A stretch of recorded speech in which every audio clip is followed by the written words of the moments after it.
Сьогодні покажу вам, як зв'язати по краях шнур айкорд. Ось так це виглядає. Дуже охайно, рівненько, з одного і з іншого боку. Мій айкорд складається із 3 петель. Можна взяти 2 петлі, можна більше, 4 або 5, в залежності від того, який ви хочете мати край. І починаємо завжди однаково. В лицьових рядах перші 3 петлі нашого айкорду пров'язуємо лицьовими. Одну, другу і третю. А далі в'яжемо за малюнком. Останні 3 петлі наприкінці ряду я пров'язую також лицьовими. Все дуже просто.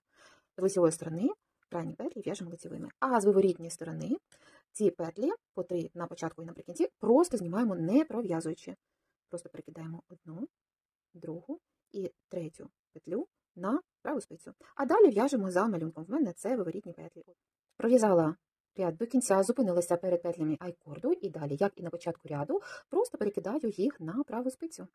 Ось таким чином. Є.